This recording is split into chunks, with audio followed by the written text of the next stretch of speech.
One thing important is this board is incredibly shaky, so once it's up to you, you kind of have anybody moving on.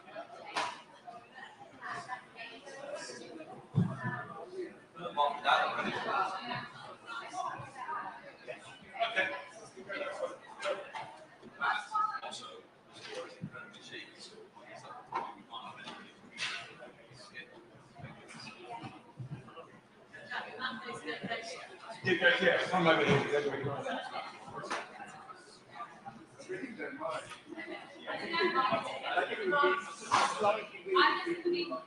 I'm assuming now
Whatever you do, don't stand up.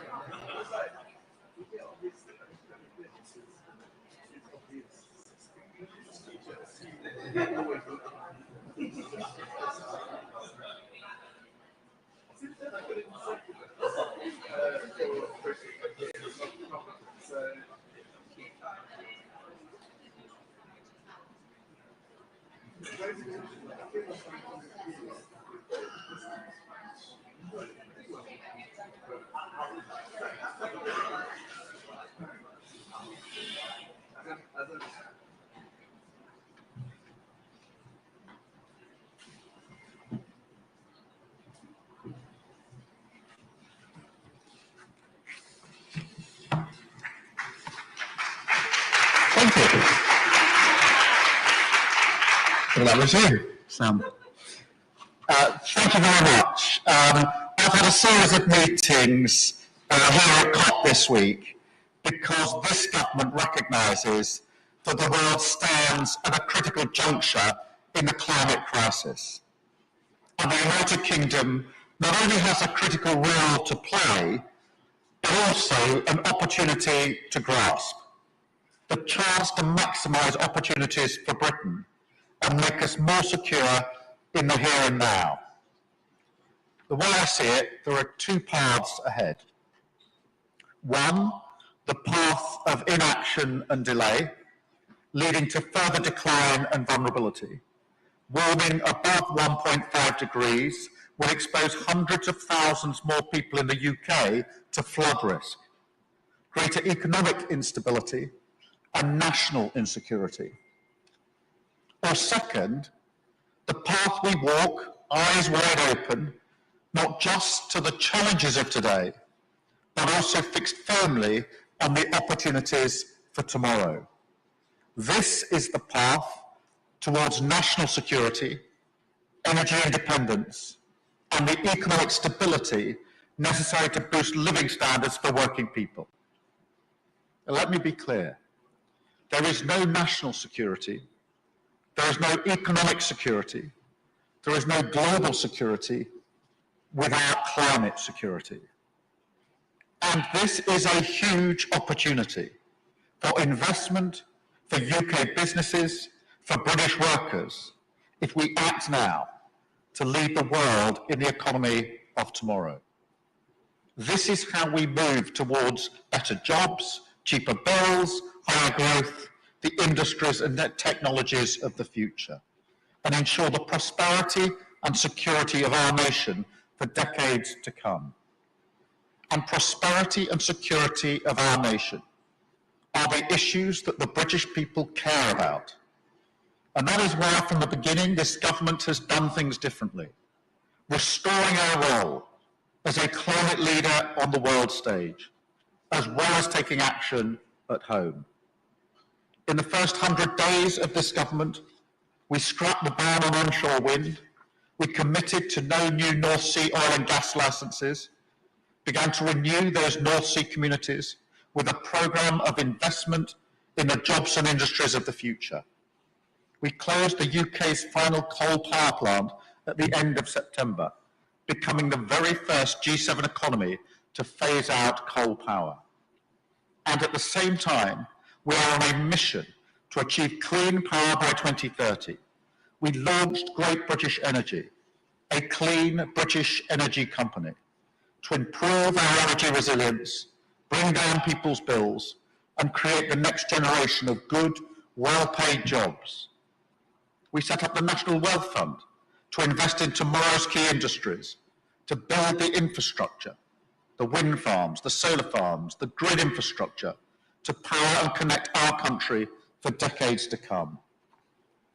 Because, make no mistake, the race is on for the clean energy jobs of the future, the economy of tomorrow.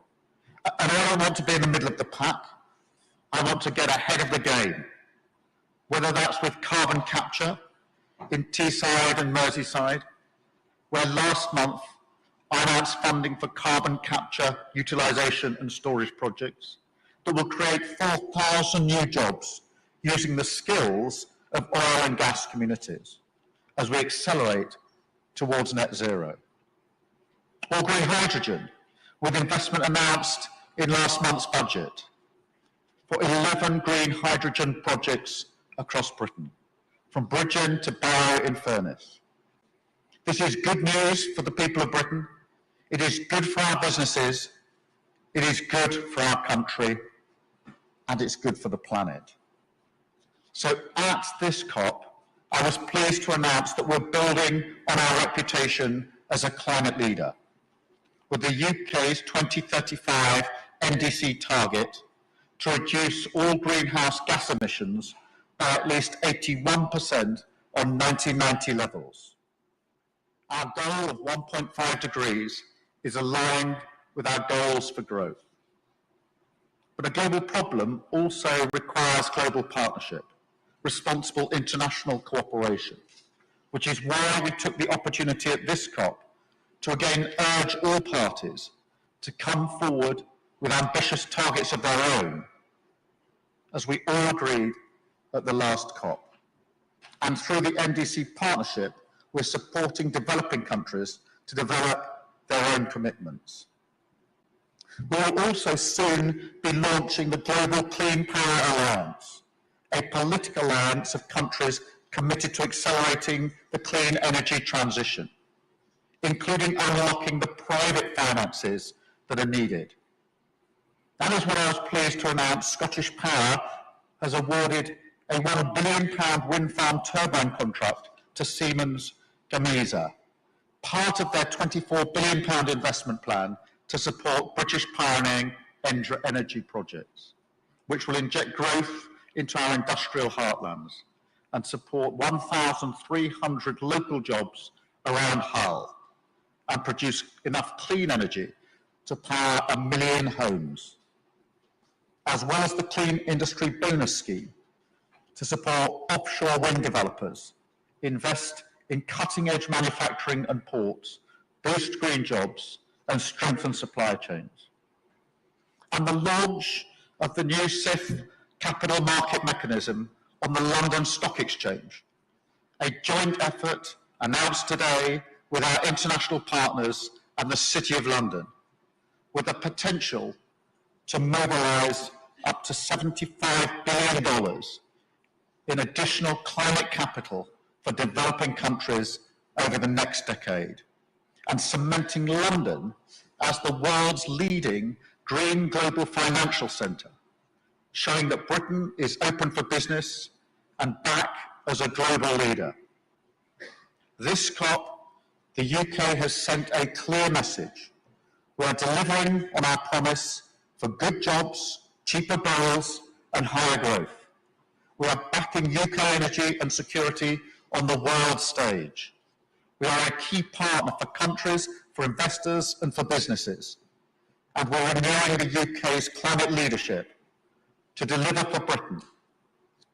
My mission is to make sure our country and our children have the prosperity, the security, and the stability that they deserve for generations to come. With this government, the UK will lead the way and lead Britain and the world into a cleaner, safer, and more prosperous future for all. Thank you very much.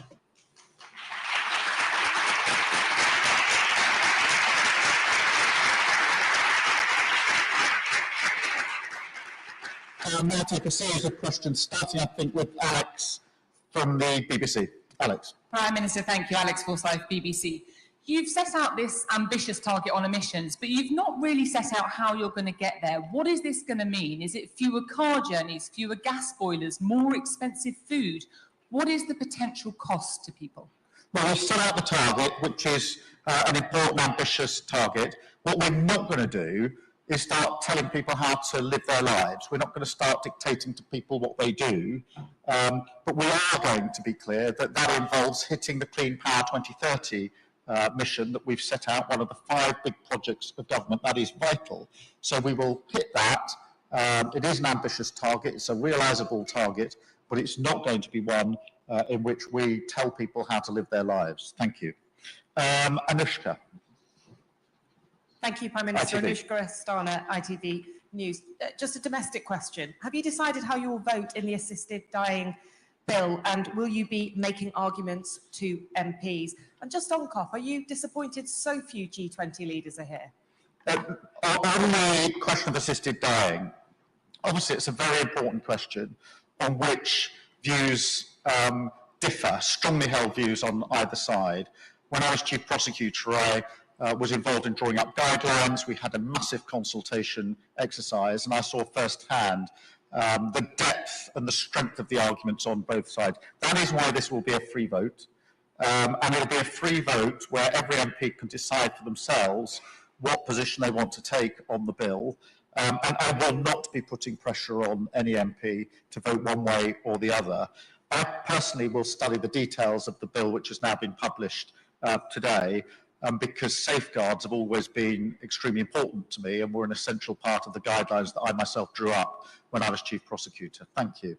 I'm sorry, on the second question, look, we are here to show leadership. We are here because I see this not only as one of the most important challenges we face globally, but one of the most important opportunities. And that is why I was very pleased to announce from COP, that £1 billion into jobs which will be in Hull. That's a material step forward.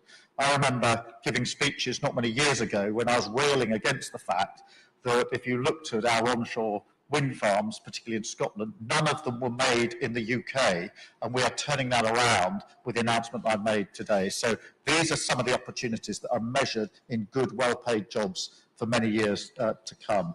Sam at Sky. Thank you, Prime Minister. Sam Coates, Sky News. Another domestic question.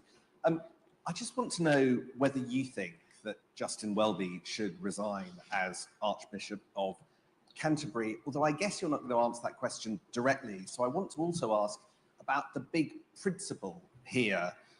Do you think that people in public life who fail to intervene when they're alerted to potential criminality should face consequences? Do you agree with that principle? Let me be clear. Of what I know of the allegations, they're clearly horrific in relation to this particular case. You know, both in their scale and their content. And my thoughts, as they are with all of these issues, are with the victims here, who have obviously been failed very, very badly. I'm not, you know, it's a matter in the end for the church, but I'm not going to shy away from the fact that saying these are horrific allegations and that my thoughts are with the victims in relation to it. I think that's very important. Thank you, Sam. Chris from GB News. Thank you, Prime Minister. Also a domestic question, if I may. On your inheritance tax plans for farmers, John McTernan, a former aide to Tony Blair, of course, the Labour Prime Minister, says your party wants to do to the farmers what Thatcher did to the miners. It's an industry we can do without. Is that what you think about farming? No, I totally disagree. I'm absolutely committed to supporting our farmers. I said that before the election, and I say it after the election. That is why in our budget last week, I was very pleased that we're investing £5 billion of our budget over the next 2 years into farming. That is really important for our farmers, and I will do everything I can to support them, because I think it's essential that they not only prosper, but prosper well into the future. So I totally disagree with those comments. Thank you, Chris. I go to Max at the Times. Thank you, Prime Minister. The document that your new emissions target is based on explicitly says that about 10% of the reduced emissions will come from reducing demand for carbon-intensive activities, including meat and dairy products, and reductions in travel. You've said you won't tell people how to live their lives, but is it really possible you can hit the target you outlined today without any changes to how people live their everyday lives? Yes, of course it is. The target is my target, and the plan is my plan. I'm not borrowing from somebody else's plan. The target is, as I've set out today. I don't think that as we tackle this really important issue, the way to do it is to tell people how to run their lives and instruct them how to behave. I'm not going to do that. I made a commitment before the election and shortly after the election that we'd be a government that trod lightly on people's lives, and I'm not going to now go around telling people how to live their lives. I do think that the single and most important milestone in hitting the target we've set out today is Clean Power 2030, which I know is tough. We set it out because we knew it would be tough. I'm absolutely sure we can do it, and we're fully committed to doing so. Thank you very much. Hugo from I. Thank you, Prime Minister. Hugo Joe from the I newspaper. As well as climate, you've had talks this week on Ukraine. The incoming US President Donald Trump and his team have expressed a wide range of different views on the war in Ukraine. You're a strong supporter of Ukraine's right to continue defending itself against Russia. What is your message to Donald Trump about what stance he should take on this conflict? I'm not going to start sending messages to the President-elect, but I'm very happy to be very clear about what my own position is, because it's been my position since the very start, which is that we strongly support Ukraine in the face of Russian aggression. And I'm very proud of the fact that the UK has stood firm in that commitment throughout the duration of this conflict. I now think that we need to put Ukraine in the best possible position as we go forward, and that has been the centre of the discussions that I've been having with other leaders in recent weeks. So strong support for Ukraine, want to put Ukraine in the best possible, strongest position as we go forward. And I'm not going to be drawn into discussions about capabilities in relation to that, but that is the strong and in principle position that I take. Thank you very much. And Ashley from the Mirror. Hi. Private jet flights have soared in recent years. Is it now time to ban them outright for personal use? And what's your message to Donald Trump, who's threatening to pull out the Paris Climate Agreement? Look, again, back to what I've said a number of times now. I'm not going to tell people how to behave. We had a number of important points that we made in the budget in relation to private jets, as you will know. The central most important thing for me here at COP is, one, to continue to show UK leadership on climate at this critical time, and we will continue to do so. To make sure that we are the enablers of the leveraging of private capital now towards the targets that need to be set, to set our own target, as I've just done, in relation to emissions. But most importantly, to be clear that I see this not just as a global challenge, but a global opportunity. If you were to look at where global investors are investing, they are investing in renewables. And everybody knows there's a transition, an energy transition. These things happen quite rarely, once in a generation, usually, perhaps a little bit longer than that, where there's a global transition on energy. And the lesson from history is to go into that transition with a clear plan for a just outcome, but also to take advantage of being a first mover in that, and that's what I want us to be, which is why I say there's a race on for the next generation of jobs. They're good, well-paid jobs. Other countries are in that race.